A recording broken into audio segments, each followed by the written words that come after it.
हमार घीच घाच कर ले चले के तलू बाहर नहीं के चले मारपीट कारे चिल्टुआ तू गरियावत के करा ले रे जोन सारा दोगला केला हमरा बेटा के गरियावत लखाओ करा के लेकिन मननिए तो हम ही है। हां तो तू है बारा दोगला पेगला के औलाद लगे सुंग के पोता चितका बारा के बेटा साला तू हरामी सुअर के औलाद साला बोका के बच्चा। ये तो देहाती मुर्गी के धंधा करले बार तो छूटा छोड़ देबे खेतवा में चरेला गार्लिवा के खेतवा देखी ना बोले ए त का करी रे मुर्गिया के घेटो में रसरी बाहर के खूंटा से अपना दुआ पर ठोक दी साला बोका के जामर घोर परास के औलाद मुर्गी हा खसी पठरुना हमर मुर्गी छुट्टा चढ़ी तेले हमरा लइका के मरबे। अरे छिल्टू भाई देख हमको वही बेर से बानी समझ ले लइको तोहर कम हरामी न खाओ जब मुर्गी तोहर चरत लगा खेत में तो बिल्टू भाई बोलिए देना तो चुपचाप भाग के घरे चल जाके चाहिए तो का जरूरत लगे बिल्टू भाई के नानी महतारी दाई तरला के। ए त कैसे कर बात सुन ली शेर बाकाई हमर बात तो सुनबे ना कहला हम कुछो बोली ले त हमरा खरे मुंह में मुते लाई लोहा टनु लइका पैदा करले बनी लोहा टान। हां त लोहा टन लइका हो त ठीक है त मुंह में मुतत हमर लइका रहत न टांगे जगह फाड़ देती साले के। रे साला लंगटा अब बेसरा के औलाद 15 साल बियाह भेले के बाद एगो लइका ना भेल त मेहरारू छोड़ के भाग गए तब से माथा में टोपी लगा के समाज में मुंह छुपा के चलाता रहा निपुता रो लइका रही तब नु टांग भरता। अब चुपचाप जाबे की करइबे भले घंटा पहले खसी के मीट खले रहनिया मुंड घर में बा पकड़ के मुंह हाथ फाड़ दे कहीं तो लेके बिहार में शेर मर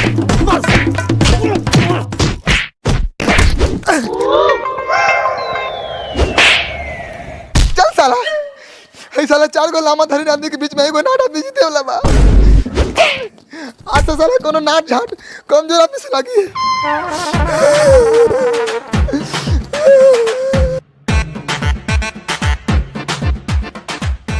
ई साला मिर्गिया लइका गांव में हमरा इज्जत के भुजिया भूज के रख देले बा जौने तौने सरवा के लइका से झगड़ा करे नहीं छे जाना। दादाजी कथी कहत तारे ए बुढ़चोदी करा लौकत ना हो पेंट करत तनी एगो तो तोहर बाप सरवा कहियो इज्जत से ना बतियलक आ तू झाट बुड़ के घेटारी ओइले हरे तो कार करे भाग साला यहां से। हम अपना बाप की इज्जत करी दूसरा के बाप की ना दादा बड़ा दादाजी चलन तो तोरा पेन कर दे। ए चिंटुआ बाबू डटबे अपना बेटा के कि कुछ चाहता रे ए त का करी 4 गोरुआ के बांध के रखल जाला 2 गोरुआ के थोड़े एगो तो औ मौगा लइका के पैदा कैले बरो कि गांव के नन्ही नन्ही लइका से झगड़ा करे नहीं खेजरत मरद पैदा कैले रहत तब न मरद से लड़त एगो तो हमर करम फूट गेल ऐसन मौगा भतार से शादी करके ज्यादा मन उगते त मुरहरिए जब के ना। ए तो तोरा कुछ बुझाता ई खेतवा में कमा कमा के लगावे में हमन गार फाटल बा कि तोहर जिन साले के मुर्गा दिया हमरा खेत में पड़ दियन उनके मुंह के साथ साथ गारू फाड़ दे। चुप साला चुप तोहर मेहरारू वही में से तोरा के मौगा मौगा कहता एकर मतलब है कि हम मौगा पैदा कइले बानी जो अपना मेहरारू को समझाओ। ए कौन दोगला के चोदल हमरा के समझावे आई रे जिन दोगलू के चोदल हमरा के समझावे आई हन उनकर आर गार दोनों काट दे। ए हमर करेजा के फोफी हम तोरा के थोड़ी बोली हम अपना बाप के बोलनी हम ई फसलुआ भुजिया काटेला बा जुजिया काटेला ना।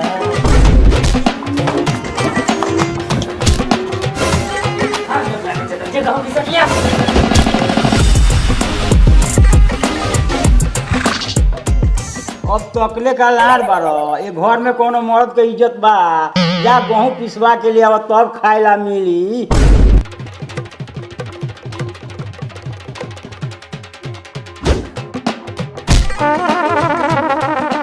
जानबूझ के 30-35 किलो भर दवल ई जानता हमरा बवासीर भेल बा भारी सामान उठाएम बवासीर जोर लगाई या घर में खून बकोर के मर जाए।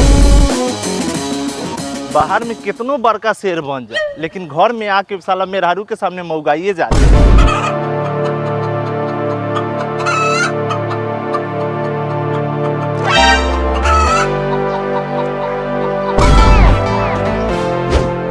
अच्छा चाचा एगो बात बतावा ई जौन सरवा के मुर्गी बा ओकरा तनको दनाई विचार बा भांचोदवा से मुर्गी पोस लेवा त खुला छोड़ देवा त खेत में चरेला ई खेतवा गान लिवा के बोले बनी हम अपना खाएला कि मुर्गी के खाएला। ए बू तो हमरा के झाट पर ला सुनाओ इतने ना खेत हमर ना मुर्गी हमर ना तू हमर जो छिलटुआ बहू के मुर्गी ओकरा से जाके समझ। तो तू का हमरा खेत में बाढ़ छिला तारा निकला हमरा खेत से आज तो उभोसरी के उपाय बा। बताओ तो पदुआ के बेटा के हम हीरा लिखल लइका के इतना लसार लसार के मार मरले बा आर तार ह पूरा गाड़ ले माथी घुसा देल बा। हे सूरज भगवान रउआ ऐसा कृपा करू कि हमर बेटा के मारे वाला के देह में कोरी फूट जाओ। ए माई तू चिंता मत कर, खाली सियान हो जाए तो सब सड़क के एक जोड़ाए गार फाड़म। ए तो नहीं मनबे कि ना मनबे रे? भल ना बाप बेटा के पिठास फाड़ ले रानी है, अब लगा तो मतारी बेटा के पिठास फाड़े के होई। तो तू हमें पिठास फरेबे तो हम तोरा के चुम्मा लेके छोड़ देबो का रे? हाँ तो आओ देख ले के केकरा के चुम्मा लेवता। चुम्मा लेबे तू, ले तो चुम्मा, ले तो तनी चुम्मा। माई रे माई साला से ना लागी, बड़ी दोगला बाटे। रोक पापा के बुला के ले आता। है तो तोरा बाप के जिरात हो का कि छुट्टे मुर्गी चराइबे? देहाती मुर्गी के धंधा कर ले बारे तो बांध के रख। अरे बाप रे भाई, दोगला के चोदल पुतरा के नाती आज तक ले हम भतार कोई ढोरी नहीं खेचत ले आई, हम ढोरी खोद देल।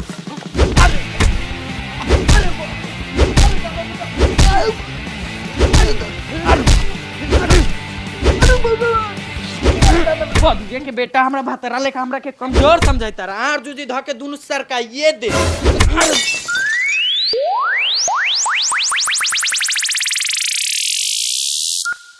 रुका 112 पर फोन धरवइले। 1 1 2। हाँ हेलो,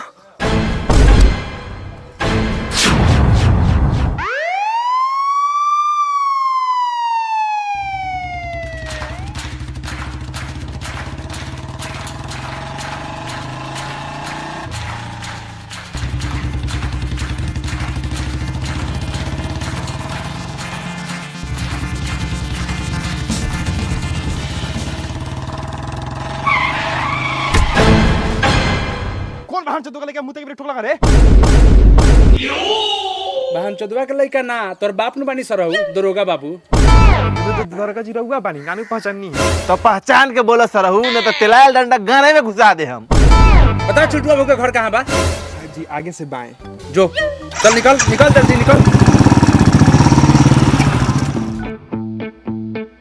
छोटू एगो चाय लेके आओ। का रे साला, तोरा के चाय कहनी लेके आवेला, तू आलू प्याज लेके आवत रे? तो हम कथी करी मालिक, मलकिनी जे दली ने से लिया नहीं है। ए कहां बानी, ये नहीं आई तो का भेल, काहे ले चिल्लात बानी? बताई। अब हमरा ये काम धंधा बचल बा कि मुखिया चोर के हई आलू प्याज काटी। हां त करबा कथी, मुखिया जेकरा ला होबा ओकरा ला, हमरा ला ना। चुपचाप आलू प्याज काटा। अच्छा का करी, जब साला किस्मत में लिखला ये आलू प्याज काटे के तो काट ही ले। लार देख ले बारा जाना। मुखिया जी, का रे का भेलौ? मुखिया जी हमरा के बचा ली। एगो औरत के धोरी खोद देनी है तो 112 पे फोन कर देल बा। रोगे हमर मदद कर सकत है। बा के तेरी हम छिनरपन में मदद कुछ ना करिले। मर्डर उडर करके आ रहते तो कुछ सोचती। तो सोच ली मुखिया जी, हमरा घर में 10 गो वोट बा। रोगो अगर हमर मदद ना करम तो और विरोधी के पास हम चल जाए। अच्छा अच्छा रुक, कहीं जाने की जरूरत नहीं के, अभी हम दरोगा भूटान के फोन करता नहीं। हाँ दरोगा जी। भौजी भैया कहाँ बार नहीं खा लौकत?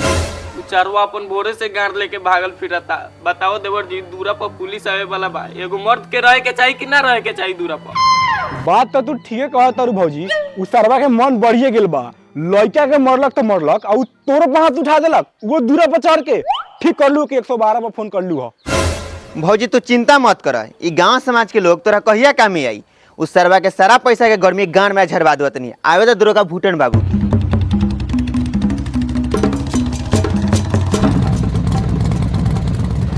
पंडित जी उतरिए। ओ पंडित जी उतरिए ना, हाथ बंद करो। ओ पंडित जी, ओ वहाँ बारू खाने के लिए गए हैं, दरोगा हम है कि आप? आपको पता है कि गाड़ी हमसे नहीं लगता है, फिर भी वहाँ चल गए हैं। आइए आके गाड़ी लगाइए। बड़ा बाबू, आज भर ला हमको माफ करिए, आज आप ही लगा लीजिए। देख रहे हैं कि हम मुद्दा तक पहुंच गए हैं, आप भी लगा के आइए ना जल्दी।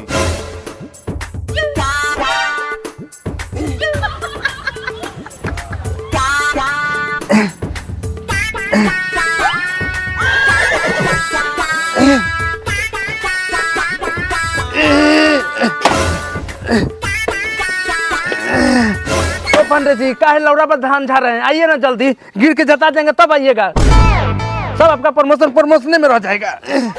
आगे आगे आगे आगे।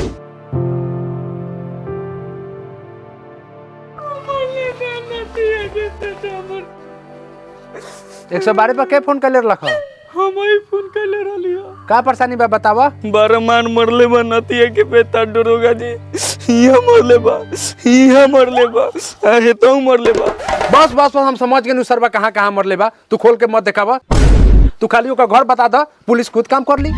चढ़ हुआ के हम बताओ तनी सरवा के घर। ये घर हो। कोई ना दरोगा साहब, कैसे कैसे है नहीं यहाँ? तोरा आंख में लार पे लाल बा, तोरा नहीं क्या बुझात कि वहां से यहाँ पैदल चल के आई नहीं? कहे के मतलब रहा दरोगा जी, नानी नानी गोर से हमारे द्वार पे चल के काहे लाए नहीं यहाँ? कहला ही नहीं है ये ननी ननी गोरवा से चल के तोरा बेटवा के मुंह में मुती आई नहीं। कहां बा सरवा के लेकर निकाल बाहर। है कौन हमरा भतार के मुंह में मुती रे? ओकरा मुंह में हम है कहां रे बतार, निकाल सरवा के बाहर। है बेचारी के मार के पूरा आदमुआ कहले बा। ना ना दरोगा साहेब, खाली मरले नहीं के, धमकियो देवले कथी रे? कि मारम छुरी पेट में 5 लाख रुपया रख ले बानी, बंगरो दरोगा का मुंह पर मारम, हमरा के छोड़ दी। हाय कौन साला के लइका होत रे, बीच में लुबु लुबु बोलत रे? दरोगा जी चली घर में, रोगा के हम बताओ तानी काती काती भेल है।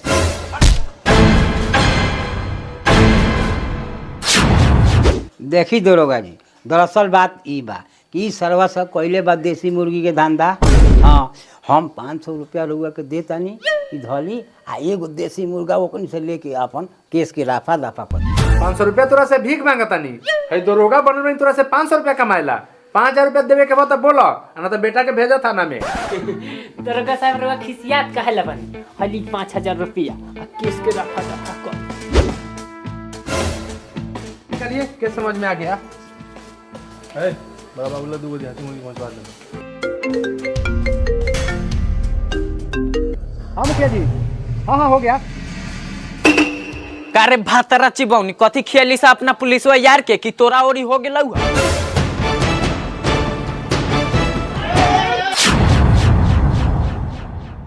हेलो दोस्तों, अगर वीडियो अच्छा लगा हो तो एक प्यारा सा कमेंट कर दीजिएगा, और हाँ लाइक सब्सक्राइब करना मत भूलिएगा। तो दोस्तों जाइए आप लोग जूपी लूडो पर गेम खेलिए और जीतिए ढेर सारा इनाम, क्योंकि जूपी है इंडिया का अपना गेम।